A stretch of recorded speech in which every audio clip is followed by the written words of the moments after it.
Hello and welcome to an episode of Historically Marked. I am Jason in rural Kentucky. I'm about probably 7 or 8 miles north of Hodgenville, Kentucky. I can never pronounce that town's name right, I don't know why.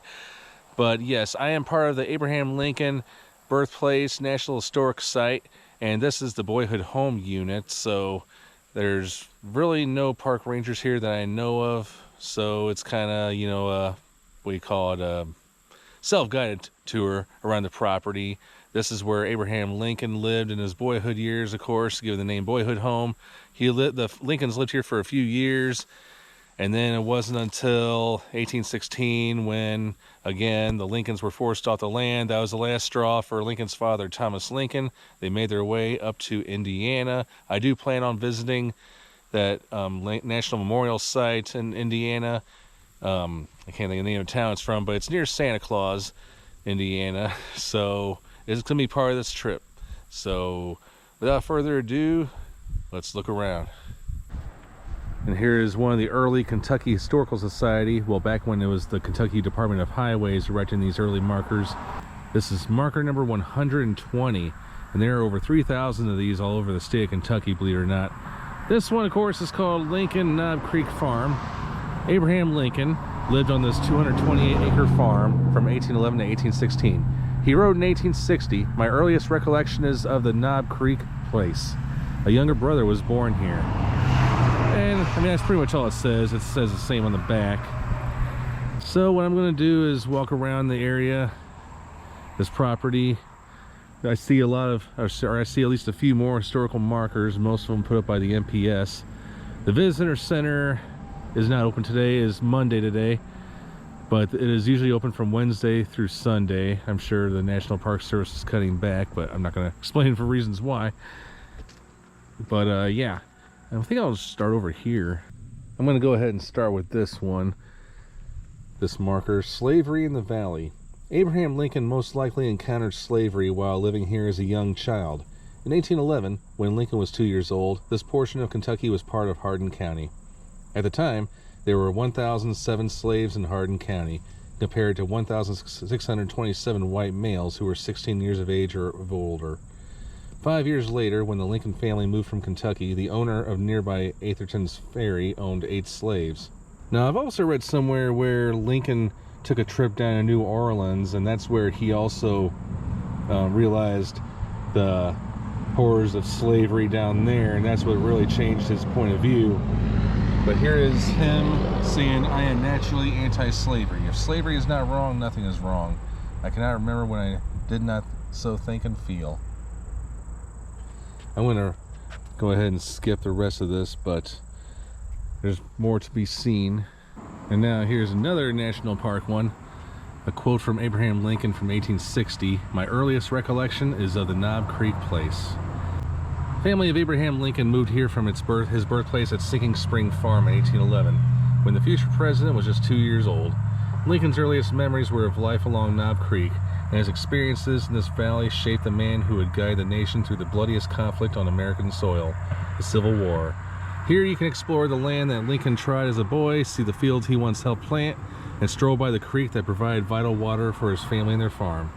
See a period cabin like the ones the Lincoln lived in, and a garden of crops, and similar to those planted by Thomas and Nancy Lincoln and still grown by farmers in this region today. You can also hike the Overlook Trail to sample the natural beauty and rich resources of the Kentucky Knobs region, which lured Native Americans, early pioneers, and frontier settlers like the Lincolns. I mean, unfortunately, I'm not planning on doing the, the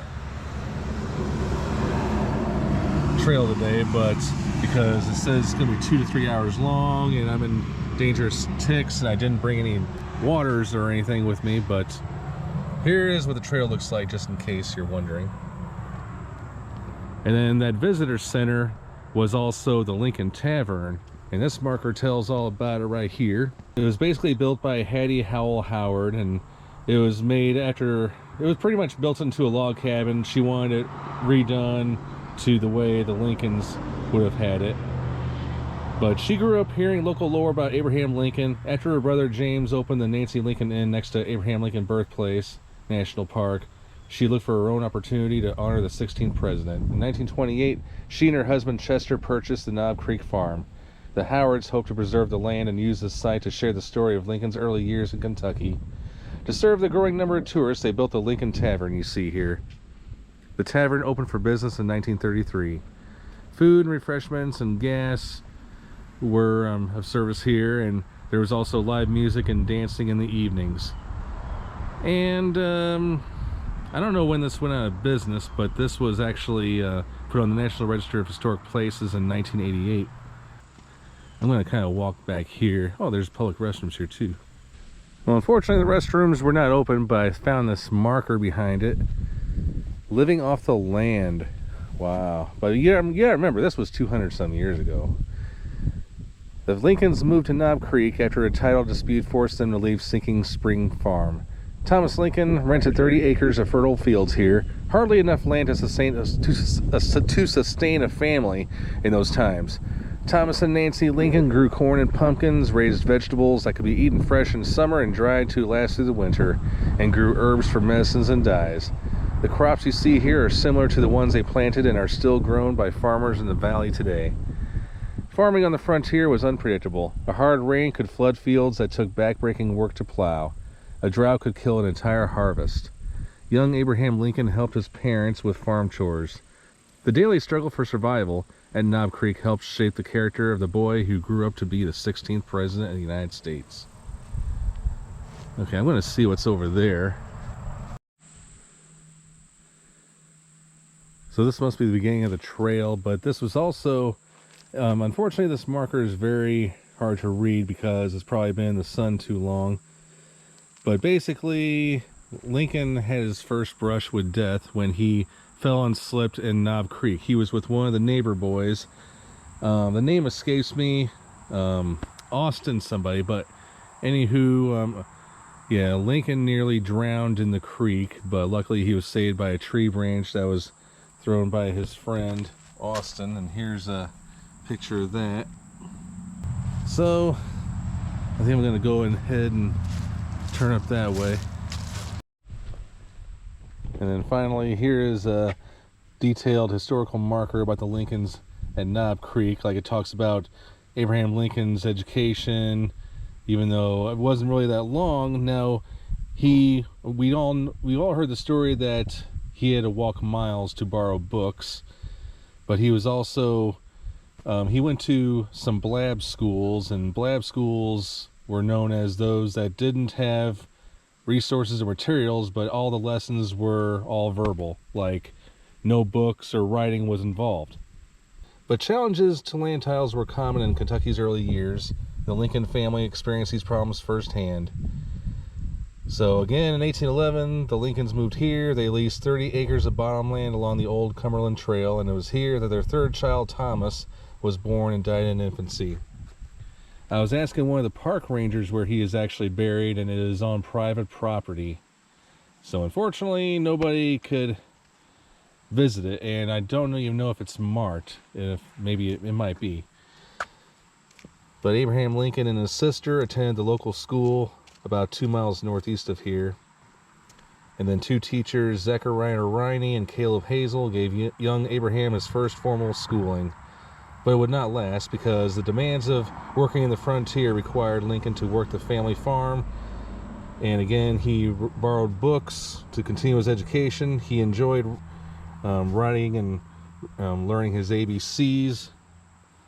And then in 1815, the Lincolns and 9 of their neighbors were involved in a land title dispute for the entire Knob Creek Valley.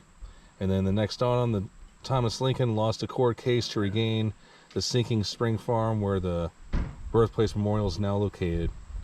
And then on, he moved the family to present-day Spencer County, Indiana. And then this is likely a replica of the log cabin the Lincolns moved in, or I'm sorry, they lived in. And it's locked, so we can't go in, but as long as it provided a great shelter and all, I mean, it was typical 19th century early living.